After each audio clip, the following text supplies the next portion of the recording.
ये कहानी नंदलालपुर गांव में रहने वाली छोटी सी लड़की गौरी की है। गांव के एक कोने में मिट्टी और ईंटों से बना एक छोटा सा घर था। उसी घर में रहती थी एक मासूम सी, सुंदर और शांत स्वभाव की लड़की गौरी। उसके चेहरे पर सादगी थी, आंखों में मासूमियत। गौरी बहुत ही प्यारी और समझदार लड़की थी। उसके पिता का नाम गोवर्धन और उसकी माँ का नाम कौशल्या था। गौरी की माँ कुछ दिन पहले ही दुनिया को छोड़कर चली गई थी। गौरी के पिता गोवर्धन शहर में एक चीनी मिल में काम करते थे। कई कई दिनों बाद वापस लौटते थे, लेकिन गौरी की माँ के जाने के बाद वो घर पर ही रहने लगे। अकेले घर और बेटी को संभालना उनके लिए मुश्किल होता जा रहा था। धीरे धीरे आसपास के लोगों ने उन्हें दूसरी शादी करने की सलाह देनी शुरू कर दी। गोवर्धन बेटा, अगर तुम बुरा ना मानो तो एक बात कहूं। मैं जानती हूँ कि इस समय तुम्हें ये बात सही नहीं लगेगी, लेकिन बेटा तुम गौरी के बारे में सोच कर देखो। वो अभी छोटी बच्ची है, वो धीरे धीरे बड़ी होगी, उसको माँ की जरूरत पड़ेगी। नहीं काकी, मुझसे ये नहीं होगा। मेरे लिए ये सोचना भी पाप है। लेकिन बेटा गौरी अभी छोटी है, उसको माँ की जरूरत है, बाकी तुम्हारी मर्जी। इतना कहकर दुलारी काकी वहां से चली जाती है। गोवर्धन ने अपनी बेटी की तरफ देखा और मन ही मन किसी सोच में डूब गया। ऐसे ही दिन बीतने लगे। गोवर्धन को अपनी बेटी का ये हाल देखा नहीं जा रहा था। उसने फैसला किया कि अपनी बेटी की खुशी के लिए वो दूसरी शादी करेगा। आप बिल्कुल सही कह रही थी काकी। अब मुझसे गौरी की उदासी देखी नहीं जा रही। अगर मेरे शादी करने से वो पहले जैसे खुश रहने लगेगी तो मैं शादी करने के लिए तैयार हूं। उसे माँ मिल जाएगी तो शायद वो खुश रहने लगे। हाँ बेटा, मुझे भी गौरी की चिंता है। वो अभी छोटी है, उसे माँ की ममता की जरूरत है। तुम चिंता मत करो, मैं तुम्हारे लिए एक अच्छा सा रिश्ता देख कर रखी हूँ। तुम एक बार जाकर मिल लेना। फिर गोवर्धन पड़ोस के काका को लेकर उस महिला को देखने जाता है। बात पक्की होती है और सभी के सहमति से उनकी शादी हो जाती है। अब गौरी को मालती के रूप में नई माँ मिल चुकी थी। मालती के साथ उसकी सगी बेटी बिंदिया भी इस घर में आ गई। बिंदिया और गौरी लगभग एक ही उम्र की थी। शुरुआत में सब ठीक लग रहा था। वो गौरी के साथ अच्छे से बर्ताव कर रही थी। गोवर्धन अपनी बेटी को मालती के भरोसे छोड़कर शहर काम करने चला जाता है। गोवर्धन के जाने के बाद मालती गौरी को परेशान करने लगती है। उसे घर के सारे काम करवाती है। धीरे धीरे गौरी को समझ आने लगा कि इस घर में उसके हिस्से में माँ का प्यार नहीं, सिर्फ काम और ताने आए हैं। ओ महारानी, अभी तक सो रही है? जा जल्दी से कुएं से पानी भर कर ला, और हाँ, आंगन भी साफ करना। जबकि मालती अपनी बेटी बिंदिया को बड़े प्यार से उठाती है। अरे मेरी राजकुमारी, उठ जा, तेरे लिए गरम गरम हलवा और पूरी बना के रखा है मैंने। और गौरी दूर खड़ी चुपचाप उन दोनों को देखती रहती। अरे ओ गौरी, कहाँ मर गई? अब तक खाना क्यों नहीं बनाया? माँ, मैं वो पढ़ाई कर रही थी। पढ़ाई कर कर क्या कर लेगी तू? जा चुपचाप खाना बना और बाकी काम भी जल्दी से खत्म कर लेना, समझी ना? पता नहीं किस मनहूस घड़ी में पैदा हुई थी। दिन भर गौरी घर के कामों में लगी रहती। खाना बनाना, कपड़े धोना, आंगन साफ करना, जैसे वो इस घर की बेटी नहीं, नौकरानी हो। और अगर जरा सी भी गलती हो जाती तो मालती के ताने उसके दिल को चीर देते। उधर बिंदिया नए कपड़े पहनकर शीशे के सामने घंटों खुद को निहारती रहती। मेरी बेटी तो किसी बड़े घर में जाएगी। जब गोवर्धन शहर से घर लौटते तब मालती उनके सामने मीठी बनने लगती, घर के काम करने लगती। मैं तो दोनों बेटियों को बराबर मानती हूँ जी, लेकिन गौरी का स्वभाव ही ऐसा है, हर समय उदास रहती है। मैं तो इसे अपनी सगी बेटी से भी ज्यादा प्यार करती हूँ, और इसे काम करने की भी कोई जरूरत नहीं है। मैं सब संभाल लूंगी। हाँ बेटा, तुम जाओ, पढ़ाई करो, तुम्हारी माँ सब संभाल लेंगी। गौरी के पिताजी, चलिए सब मिल बैठकर साथ में खाना खाते हैं। गोवर्धन सच समझ ही नहीं पाते। गौरी कई बार उन्हें सब कुछ बताना चाहती, लेकिन हर बार उसके कदम रुक जाते। सुबह की पहली किरण के साथ ही गोवर्धन रोज की तरह काम के लिए शहर निकल जाते। उनके जाते ही घर का माहौल फिर से बदल जाता। मालती का पुराना कड़वा रवैया एक बार फिर लौट आता। छोटी छोटी बातों पर ताने, हर काम में कमी निकालना। गौरी चुपचाप सब सहती रहती। दिन भर घर के कामों में लगी रहने के बाद रात होते होते उसका शरीर थककर टूट जाता। उस रात भी गौरी आंगन में पड़ी पुरानी चारपाई पर आकर धीरे से बैठ गई। ठंडी हवा चल रही थी, लेकिन उसके मन के भीतर बेचैनी का शोर थम नहीं रहा था। वो आसमान की ओर देखते हुए मन ही मन सोच रही थी, क्या मेरी जिंदगी हमेशा ऐसी ही रहेगी? क्या कभी कोई ऐसा दिन आएगा जब मुझे भी अपनेपन और सुकून का एहसास होगा?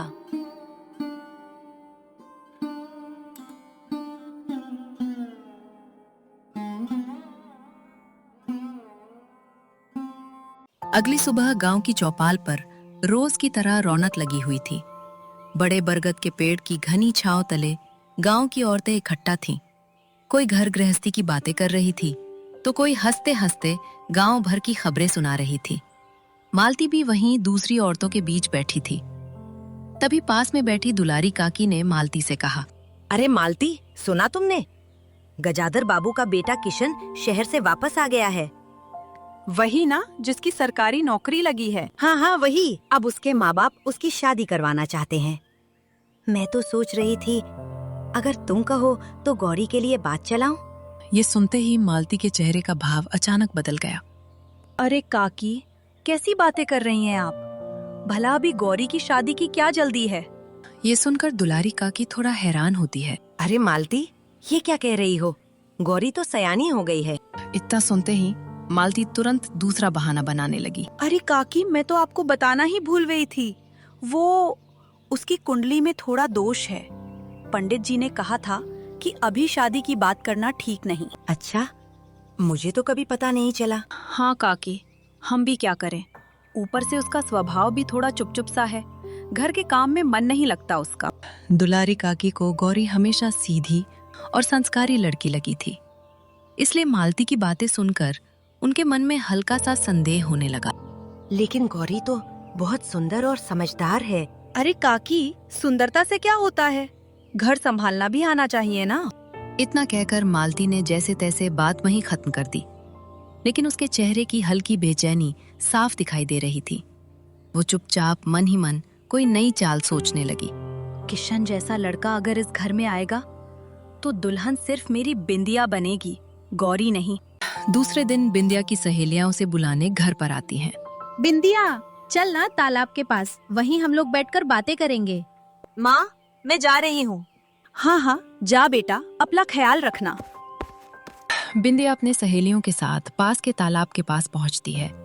सभी आपस में बातें कर रही थी।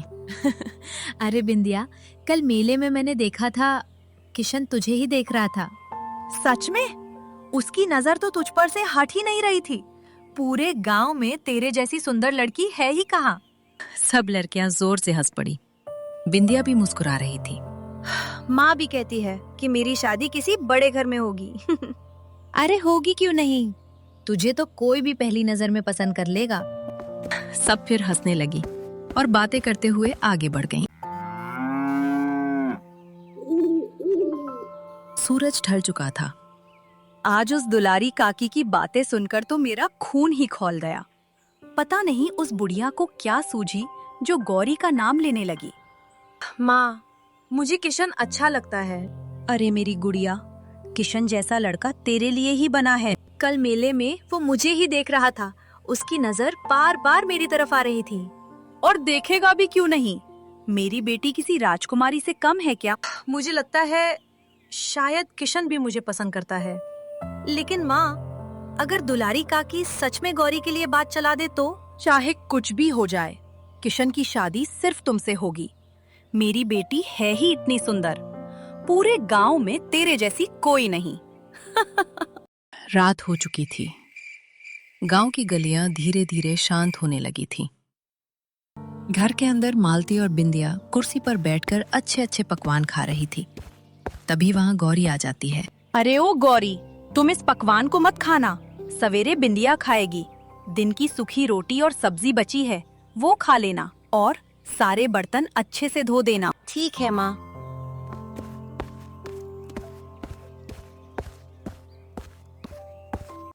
गौरी चुपचाप बैठकर बचा हुआ खाना खाने लगी। थाली में रोटियां और थोड़ी सी बची सब्जी थी। खाना खत्म करके उसने सारे बर्तन धोए। फिर उसने पूरा घर साफ किया। काम खत्म होते होते रात काफी हो चुकी थी। थकी हुई गौरी आंगन के चारपाई पर आकर बैठ गई। ऊपर आसमान में अनगिनत तारे चमक रहे थे। हल्की ठंडी हवा चल रही थी। वो कुछ देर तक चुपचाप आसमान को देखती रही। उसके मन में अपनी माँ का ख्याल आने लगा। अगर माँ आज जिंदा होती तो मुझे प्यार से खाना खिलाती, मुझसे ढेर सारी बातें करती, प्यार करती। माँ, अगर तुम होती ना तो शायद मेरी जिंदगी ऐसी नहीं होती। उसका दिल बहुत भारी हो चुका था। वो काफी देर तक वहीं चांदनी रात में अकेली बैठी रही और कुछ ही देर बाद थकान और दर्द के बीच गौरी की आंख लग गई और वहीं चारपाई पर सो गई। अगले दिन दोपहर का समय था। घर के आंगन में धूप फैली हुई थी। तभी वहां दुलारी चाची आती है। मालती, मैं एक अच्छा रिश्ता लेकर आई हूँ। लड़का बहुत अच्छा है। नाम है रघु। पास वाले गांव का है। अपना खेत है, पक्का घर है और सबसे बड़ी बात, लड़का बहुत सीधा और मेहनती है। उसकी माँ भी बहुत अच्छी औरत है।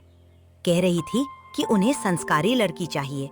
मुझे गौरी के लिए तो ये रिश्ता बिल्कुल सही लग रहा है। चाची, बात तो अच्छी है, लेकिन अभी गौरी की तबीयत ठीक नहीं रहती। अरे, क्या हुआ गौरी बेटी को? बस कमजोरी रहती है।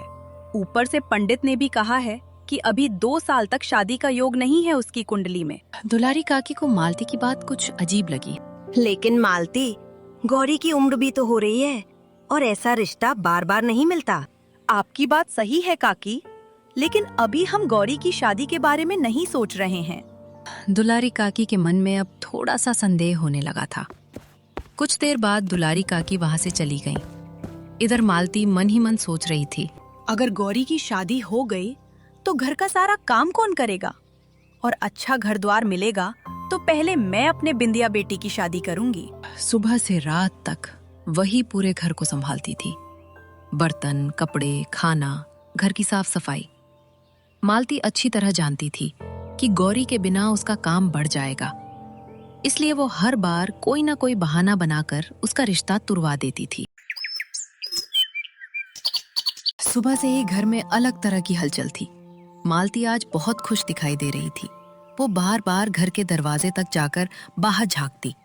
उधर रसोई में गौरी सुबह से काम में लगी हुई थी। चूल्हे पर कढ़ाई चढ़ी हुई थी। वो मेहमानों के लिए समोसे तल रही थी, साथ ही मिठाई की प्लेटें भी सजा रही थी। बिंदिया बेटी, जल्दी तैयार हो जा, वो लोग अब आते होंगे। आज मालती ने खुद ही किशन और उसके परिवार को घर बुलाया था। बिंदिया आईने के सामने बैठी सज रही थी। उसने आज नया सूट पहना था। वो मुस्कुराते हुए बोली, माँ, मैं कैसी लग रही हूँ? हाय मेरी गुड़िया रानी, किसी की नजर ना लगे। आज तो किशन तुझे देखते ही हाँ कर देगा। माँ, अगर सच में मेरा रिश्ता किशन के साथ पक्का हो गया ना, मेरी सारी सहेलियां तो जल जाएंगी। अरे क्यों नहीं होगा? मेरी बेटी किसी रानी से कम है क्या? तभी वहां गौरी आ जाती है। अरे ओ गौरी, जल्दी काम खत्म कर। मेहमानों के सामने कोई कमी नहीं दिखनी चाहिए। और सुन, तू सामने ज्यादा मत आना, बस रसोई का काम संभालना। ठीक है माँ। थोड़ी देर बाद मालती के घर मेहमान भी आ जाते हैं। किशन अपने माता पिता के साथ बैठा हुआ था। बिंदिया अंदर से आती है और सबको नमस्ते करती है। किशन की माँ उसे देखकर मुस्कुराई और बोली, बहुत सुंदर हो बेटी तुम। उधर रसोई में गौरी अकेले लगातार काम में लगी हुई थी। सभी मेहमान हंसते मुस्कुराते हुए समोसे और मिठाइयों का आनंद लेते हैं। माहौल में अपनापन और खुशियों की मिठास घुल जाती है। तभी किशन के पिताजी प्यार भरी मुस्कान के साथ कहते हैं, अरे वाह, मजा आ गया। बहुत स्वादिष्ट बना है बेटी। सच कहे मालती जी, इतने स्वाद वाली मिठाई तो हमने बहुत दिनों बाद खाई है। और ये समोसे भी बहुत अच्छे हैं। अच्छा, ये मिठाई कैसे बनाई है बेटी? जरा बताना मुझे भी। इतना सुनते ही बिंदिया घबरा गई। उसे समझ नहीं आ रहा था कि वो क्या जवाब दे। फिर उसने घबरा कर मालती की तरफ देखा। वो मैं फिर मालती जल्दी से बात संभालते हुए बोली, बच्ची है, थोड़ा बोलने में घबरा रही है। ये मिठाई बनाने की पुरानी विधि है। बस उसमें थोड़े घी और अच्छे किस्म की मसाले मिला के बनाया है इसने। लगता है ये मिठाई बिंदिया ने नहीं बनाई है। तभी किशन की माँ की नजर रसोई की तरफ चली गई। अब उनके मन में हल्का सा संदेह जाग चुका था। उन्हें लगने लगा था कि यह स्वादिष्ट नाश्ता और मिठाई शायद उस शांत लड़की ने बनाई है जिसे अब तक किसी ने ठीक से परिचय तक नहीं कराया। मालती जी, वो लड़की कौन है? जब से आई हूँ देख रही हूँ वो रसोई में ही काम कर रही है। वो गौरी है, मेरे पति की पहली पत्नी की बेटी। मैं तो कब से उसे यहाँ आने को बोल रही हूँ, लेकिन वो मेहमानों के सामने आने से थोड़ा शर्म करती है। अच्छा, उसे भी यहाँ बुलाइए ना। गौरी, इधर आ। मालती के बुलाने पर डरी सहमी गौरी मेहमानों के पास आ जाती है। बेटी, ये मिठाई तुमने बनाई है क्या? जी, बहुत स्वादिष्ट बनी है बेटी। कैसे बनाई हो?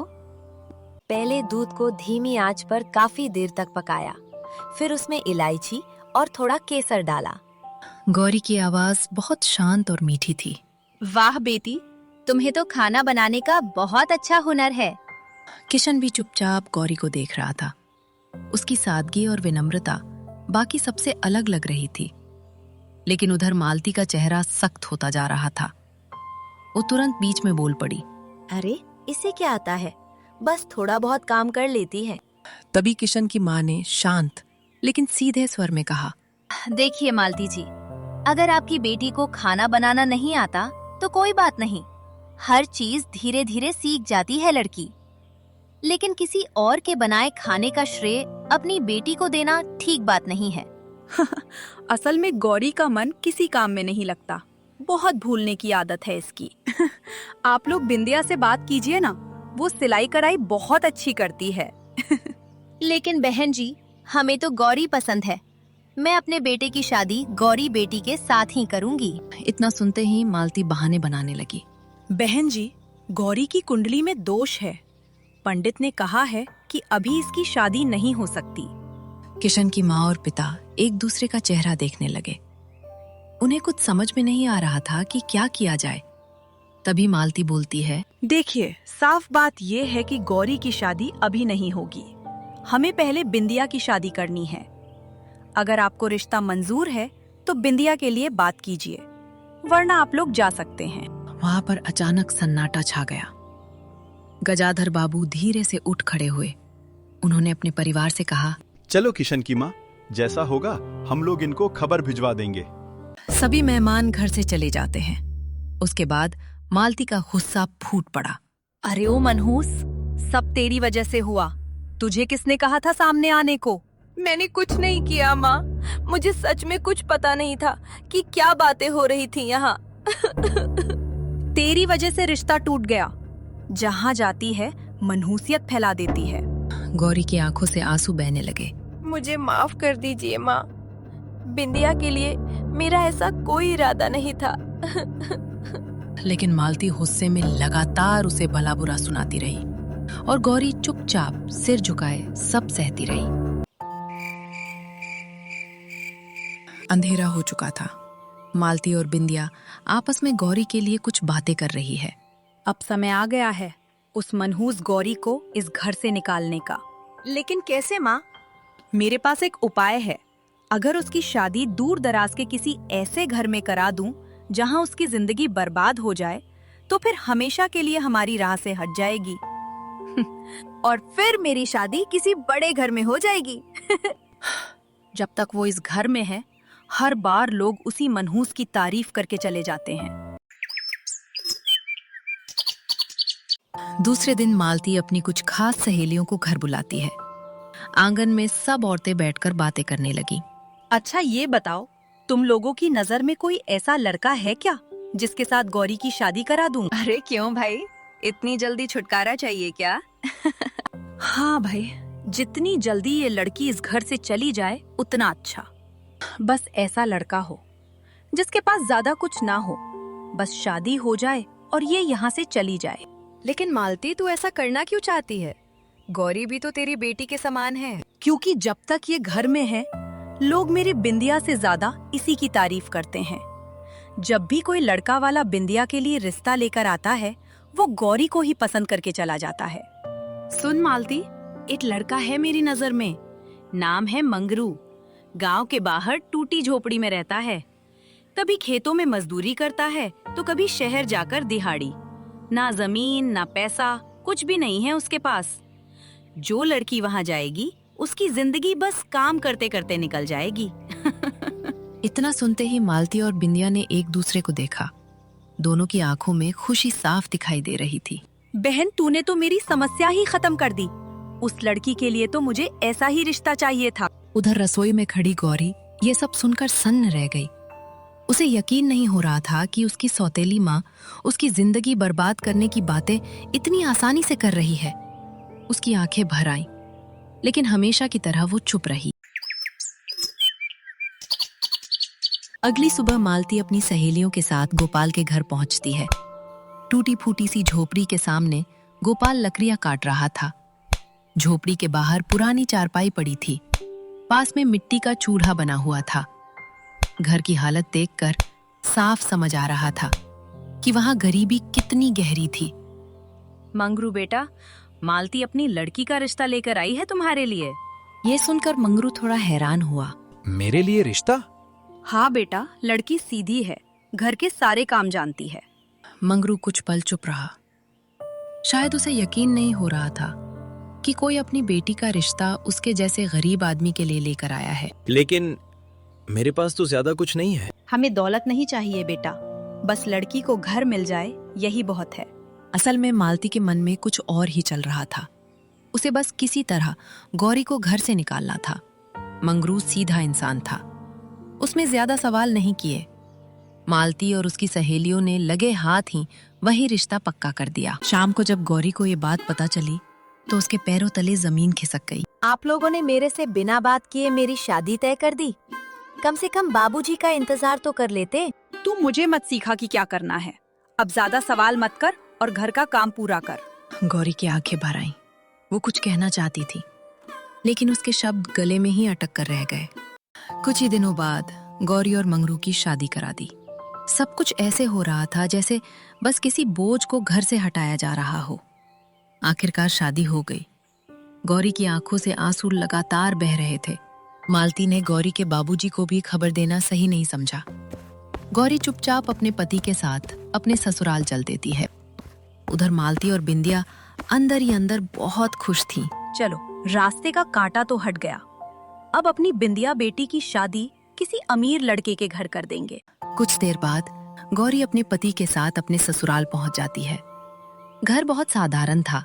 मिट्टी की दीवारें, ऊपर पुरानी छत और सामने छोटा सा आंगन। एक बूढ़ा आदमी चारपाई पर लेटा था। पास ही एक दुबली पतली बूढ़ी औरत चुपचाप बैठी थी। भाग्यवान, ये मेरे बाबा है, कई महीनों से बीमार चल रहे हैं। और ये मेरी अम्मा है। गौरी, मैं तुमसे एक बात साफ साफ कहना चाहता हूँ। हम बहुत गरीब हैं। साहूकार का काफी कर्ज है हम पर। इस साल खेती भी ठीक नहीं हुई। मेरे पास तुम्हें देने के लिए ज्यादा कुछ नहीं है, लेकिन मैं तुम्हें खुश रखने की पूरी कोशिश करूंगा। गौरी ने पहली बार किसी की बातों में अपने लिए सम्मान महसूस किया। कुछ देर बाद गौरी का पति काम पर चला गया। वो पास के खेतों में मजदूरी करने गया था। उधर गौरी ने आंगन साफ किया, बिखरा सामान ठीक किया और फिर बूढ़ी अम्मा के पास जाकर बैठ गई। शाम ढलने लगी। कुछ देर बाद गौरी का पति वापस लौटा। उसके हाथ में छोटा सा थैला था। भाग्यवान, आज मंडी से थोड़ी सब्जियां ले आया हूँ। थैले में आलू, टमाटर और थोड़ी सी हरी मिर्च है। जी, मैं अभी जाकर खाना बनाती हूँ। रसोई छोटी थी, लेकिन गौरी बड़े मन से खाना बनाने लगी। चूल्हे पर सब्जी की खुशबू फैलने लगी। थोड़ी देर बाद सब लोग साथ बैठकर खाना खाने लगे। उधर कुछ दिन बाद मालती ने बिंदिया की शादी एक अमीर घर में करवा दी। लड़का शहर के बड़े व्यापारी परिवार से था। पक्का मकान, नौकर चाकर, गाड़ियां, सब कुछ था। बिंदिया खुद को रानी समझने लगी। समय के साथ बिंदिया और भी घमंडी होती चली गई। अब वो नौकरों पर ऊंची आवाज में हुक्म चलाने लगी थी। एक नौकरानी चाय लेकर आई। मेम साहब, आपकी चाय। बिंदिया ने कप उठाकर एक घूंप लिया और तुरंत भौहें चढ़ा ली। अरे बिना दिमाग की औरत, इतनी ठंडी चाय कौन देता है? माफ कीजिए मेम साहब, मैं अभी गरम करके ले आती हूँ। दूसरी तरफ गौरी सुबह जल्दी उठती, घर का काम करती, अम्मा बाबा की सेवा करती और अपने पति के साथ हर छोटी बड़ी परेशानी में खड़ी रहती। एक रात दोनों आंगन में बैठे थे। हल्की हवा चल रही थी। मंगरू दिन भर की मेहनत के बाद थका हुआ लग रहा था। सुनिए जी, कब तक आप दूसरों के खेतों में मजदूरी करेंगे? तो और क्या करूं भाग्यवान? अगर हम छोटा सा कोई काम शुरू करें तो? कैसा काम? अगर हम रोज शहर जाकर सब्जियां या अनाज खरीदकर बेचें या घर का बना सामान बेचें, तो शायद धीरे धीरे हमारे घर की स्थिति में कुछ सुधार हो सकता है। लेकिन भाग्यवान, हमारे पास सामान खरीदने के लिए पैसे कहाँ हैं? मायके से आने के समय बाबूजी ने कुछ पैसे दिए थे। मुश्किल के दिनों के लिए बचा के रखा है मैंने। कुछ दिनों बाद मंगरू ने छोटा सा व्यापार शुरू किया। वो गांव-गांव जाकर सब्जियां और अनाज बेचने लगा। शुरुआत में कम कमाई होती थी, लेकिन धीरे धीरे सब ठीक होने लगा। दिन बीतने लगे। मंगरू मेहनत करता रहा और गौरी पूरे मन से उसका साथ देती रही। वो हिसाब रखती, सामान तैयार करती और जरूरत पड़ने पर खुद भी मदद करती। धीरे धीरे उनका व्यापार चल निकला। एक दिन मंगरू खुशी से घर आया। गौरी, आज इतना फायदा हुआ कि साहूकार का आधा कर्ज उतर गया। सच कह रहे हैं जी? हाँ भाग्यवान, मैं सच कह रहा हूँ, और ये सब तुम्हारी वजह से संभव हो पाया है। और फिर धीरे धीरे पूरा कर्ज उतर गया। फिर उनका छोटा व्यापार बड़ा होने लगा। अब उनके पास पहले से ज्यादा पैसा आने लगा था। उन्होंने अब नया घर खरीद लिया। नई शुरुआत के साथ दोनों उस घर में रहने लगे। धीरे धीरे उनकी जिंदगी खुशियों से भरने लगी। समय का पहिया घूमता रहा। बिंदिया के ससुराल में धीरे धीरे किस्मत बदलने लगी। उसके पति का व्यापार लगातार घाटे में जाने लगा। पहले थोड़ा नुकसान हुआ, फिर साझेदारों ने धोखा दिया और देखते ही देखते पूरा कारोबार लगभग खत्म हो गया। घर बिकने की नौबत आ गई। एक रात बिंदिया रोते हुए अपने पति से बोली, हम लोगों का सब कुछ तो बर्बाद हो गया, अब क्या करेंगे? मेरे पास कोई रास्ता नहीं बचा है बिंदिया। समझ नहीं आ रहा है कि क्या करें। आखिरकार दोनों मजबूर होकर मालती के घर पहुंचे। मालती ने जैसे ही अपनी बेटी की हालत देखी, वो घबरा गई। अरे ये क्या हाल बना लिया तुमने? दामाद जी, मैंने अपनी बेटी की शादी आपसे इसलिए किया था कि मेरी बेटी ऐश करेगी, आराम से रहेगी, लेकिन आपने ये क्या हाल कर दिया मेरी बेटी का। माँ, हम बर्बाद हो गए। फिर उसने सारी बातें बताईं, कारोबार का नुकसान, कर्ज, लेकिन गांव में उसकी मदद किसी ने नहीं की। तभी मालती धीरे से बोली, मैंने सुना है गौरी अब बहुत अमीर हो गई है। उसके पति का बड़ा व्यापार चल रहा है। हम लोग उसके पास मदद मांगने चलते हैं। लेकिन माँ, भला वो हमारी मदद क्यों करेगी? हमने उसके साथ कितना बुरा किया है। कुछ देर बाद आखिर दोनों ने गौरी के घर जाने का फैसला किया। अगले दिन वे दोनों गौरी के नए घर पहुंची। बड़ा सा सुंदर पक्का घर, साफ आंगन, अंदर काम करते लोग। ये सब देखकर बिंदिया और मालती हैरान रह गईं। माँ, आखिर ये लोग इतने अमीर कैसे हो गए? मालती और बिंदिया को विश्वास नहीं हो पा रहा था। तभी उसकी नजर गौरी पर गई। उसने जैसे ही मालती और बिंदिया को देखा, उसके चेहरे पर खुशी आ गई। अरे माँ, बिंदिया, आप लोग यहाँ? ना कोई गुस्सा, ना ताना, ना नफरत। गौरी ने प्यार से उन्हें बिठाया, पानी दिया और हालचाल पूछने लगी। बिंदिया और मालती चुपचाप उसे देख रही थी। जिस लड़की को उन्होंने हमेशा दुख दिया, वही आज इतने अपनापन से बात कर रही थी। मालती की आंखें भर आईं। कुछ देर बाद वो धीरे से बोली, मुझे माफ कर दे गौरी। मैंने तुझे हमेशा बोझ समझा, तुझे दुख दिए, तेरी खुशियां छीन ली, लेकिन तू आज भी हमारे साथ इतना अच्छा व्यवहार कर रही है। दीदी, मैंने हमेशा तुम्हारा बुरा चाहा। मुझे लगता था तुम मेरी दुश्मन हो, लेकिन आज मुश्किल समय में भी आप हमारे साथ खड़े हैं। इतने में गौरी का पति भी आ गया। गौरी ने उसे सारी बातें बताईं। तुम चिंता मत करो बिंदिया, सब ठीक हो जाएगा।